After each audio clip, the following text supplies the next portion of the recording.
Hello friends, आज मैं बात करूंगी रीनल हेल्थ के बारे में, जिसे हम किडनी हेल्थ भी बोलते हैं। आज मैं ये टॉपिक इसलिए भी डिस्कस कर रही हूँ क्योंकि 9 मार्च को हम वर्ल्ड किडनी डे सेलिब्रेट करते हैं। वर्ल्ड किडनी डे है ये मार्च के जो सेकेंड वीक का जो थर्सडे है तब सेलिब्रेट किया जाता है। ये इसका पर्पस यही है कि ज़्यादा से ज़्यादा लोगों को अवेयरनेस हो। तो हमें पता है कि सबसे इम्पॉर्टेंट जो किडनी का रोल है वो तो हो गया फिल्टरिंग। तो जो हमारे बॉडी की जो टॉक्सिन्स हैं, वेस्ट प्रोडक्ट्स हैं, वो एक्सक्रीट आउट हो जाते हैं। अगर किसी भी कारण हमारे गुर्दे में प्रॉब्लम आ रही है तो ये सारे टॉक्सिन या वेस्ट प्रोडक्ट जैसे कि यूरिया, क्रेटिनिन, यूरिक एसिड, ये सारे हमारे ब्लड में बढ़ना शुरू हो जाते हैं। वैसे ये सारे वेस्ट प्रोडक्ट यूरिन में होने चाहिए, पर जब किडनी की दिक्कत आती है इनका यूरिन में लेवल कम हो जाता है और ब्लड में बढ़ना शुरू हो जाता है। दूसरा जो मेन फंक्शन किडनी का है वो है एसिड बेस बैलेंस। हमारा जो ब्लड का पीएच है वो 7.4 है। अगर ज़्यादा एसिडिक हो जाए या ज़्यादा अल्कलाइन हो जाए किसी भी वजह से, तो ये किडनी एसिड बेस बैलेंस को बनाए रखती है। तो ये हमारी बॉडी में वाटर बैलेंस बनाए रखती है। जब बीपी बढ़ता है, जब भी कोई बॉडी फ्लूइड ज़्यादा होता है तो वो एक्सक्रीट आउट हो जाता है। तो इस तरह से वो हमारे ब्लड प्रेशर को भी मेंटेन करता है। So it help in the blood pressure maintenance. और ये इलेक्ट्रोलाइट बैलेंस भी करती है, जैसे कि सोडियम, पोटेशियम, कैल्शियम, मैग्नीशियम, ये सारे इलेक्ट्रोलाइट्स हैं जो कि नॉर्मल कार्डियक फंक्शनिंग के लिए, नर्वस सिस्टम की फंक्शनिंग के लिए बहुत ज़रूरी है। तो अगर इनकी किसी भी कारण इनका एक्यूमुलेशन हो रहा है या कम है तो ये किडनी रेगुलेट करके हेल्प करती है। और ये भी देखा गया है कि यहाँ से कई हार्मोन्स भी बनते हैं। सबसे इम्पॉर्टेंट हार्मोन विटामिन डी, वो भी किडनी से बनता है। तो ये देखा गया है जिनको भी गुर्दे के रोग होते हैं उनमें विटामिन डी की डेफिशिएंसी होती है।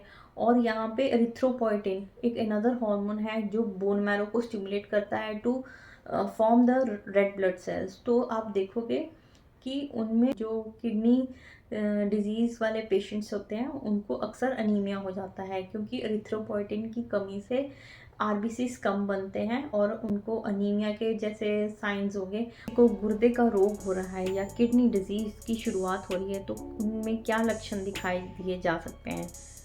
जो पेशेंट होगा उसमें पुअर एपेटाइट होगी। पुअर एपेटाइट का मतलब उनको भूख नहीं लगेगी, उनको वीकनेस फील होगी, उनको रात भर नींद नहीं आएगी।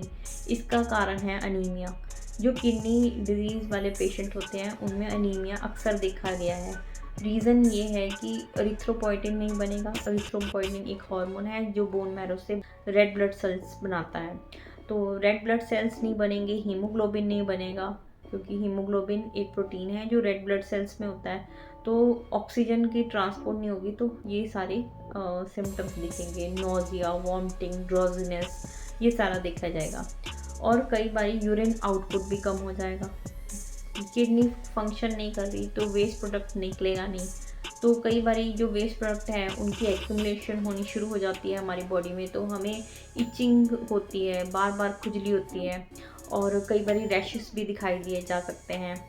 और प्रोटीन लॉस की मेन है, आपकी यूरिन जो है वो टर्बिड हो जाएगा। टर्बिड मतलब फोम जैसा हो जाएगा। इसका कारण ये है कि आपकी जो किडनी है, जो हमारे इम्पोर्टेंट प्रोटीन को प्रिजर्व नहीं कर पा रही, वो निकलना शुरू हो रहे हैं। तो जो सबसे छोटा प्लाज्मा प्रोटीन है एल्ब्यूमिन, अगर वो निकलना शुरू हो जाए, यूरिन में आना शुरू हो जाए और ब्लड में कम होना शुरू हो जाए, इसका मतलब क्लियर इंडिकेशन है कि कोई ना कोई किडनी डिजीज़ की शुरुआत हो गई है। तो एक तो प्रोटीन की जब कमी होती है तो अडीमा आना शुरू हो जाता है।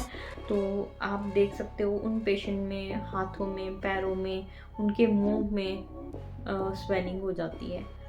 तो ये सारे लक्षण हैं अगर किसी को गुर्दे का रोग हो रहा है या किडनी डिजीज़ हो रही है। इसका शुरुआती दिनों में पता लग जाए तो तब तो इलाज हो जाता है। अगर बिल्कुल फेल हो जाए किडनी तो हमें आर्टिफिशियली ब्लड को प्यूरिफाई करना पड़ता है with the help of dialysis. और सबसे जो इसका इम्पॉर्टेंट इलाज है किडनी ट्रांसप्लांटेशन।